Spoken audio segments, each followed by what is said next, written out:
ଜାନୁଆରୀ 6 ଆରମ୍ଭ ହେବ ପଞ୍ଚମ ଜାତୀୟ ଚିଲିକା ବିହଙ୍ଗ ଉତ୍ସବ। ଜାନୁଆରୀ 6 ତାରିଖରେ ଲୋକସେବା ଭବନରେ ଉପମୁଖ୍ୟମନ୍ତ୍ରୀ ପ୍ରଭାତୀ ପରିଡ଼ା ଉତ୍ସବର ଉଦ୍ଘାଟନ କରିବେ। 7 ଦିନ ଧରି 12 ତାରିଖ ଯାଏଁ ଚାଲିବ ଚିଲିକା ବିହଙ୍ଗ ଉତ୍ସବ। ଏଥିରେ ବହୁ ପରିବେଶବିତ୍, ପରିବେଶ ବିଜ୍ଞାନୀ ଏବଂ ପକ୍ଷୀପ୍ରେମୀ ଅଂଶଗ୍ରହଣ କରିବେ।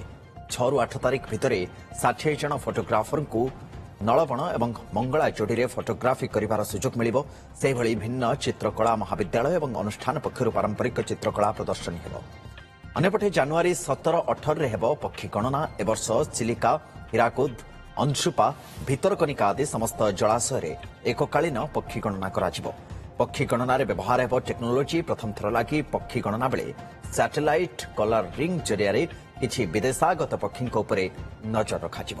ବିଶେଷଜ୍ଞଙ୍କ ସହାୟତାରେ flamingo, war headed crease, pintail, ବାର୍କଟେଲ୍ଡ, ବ୍ଲାକଟେଲ୍ଡ, ଗଡୱିଟ୍ ଭଳି 10ଟି ପକ୍ଷୀ ଗୋଡ଼ରେ ଲଗାଯିବ ସ୍ୟାଟେଲାଇଟ୍ କଲର ରିଂ। ସେଭଳି ପକ୍ଷୀ ଏବଂ କଇଁଛଙ୍କ ପାଇଁ ଚିଲିକାରେ ସ୍ଥାପନ ହେବ ସ୍ୱତନ୍ତ୍ର ରିସର୍ଚ୍ଚ ସେଣ୍ଟର। ଏହା ଜରିଆରେ ପକ୍ଷୀ ଏବଂ କଇଁଛଙ୍କର ଗତିବିଧି ଉପରେ ଲଗାତାର ନଜର ରଖାଯିବ। पंचम नेशनल चिलिका विहंग महोत्सव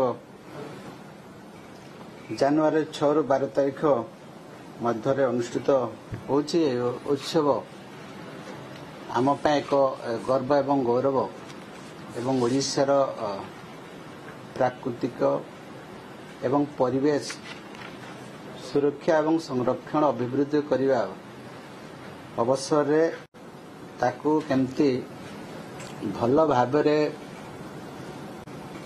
ताकू ए उत्सव को पालन करवा राज्य सरकार मूल उद्देश्य।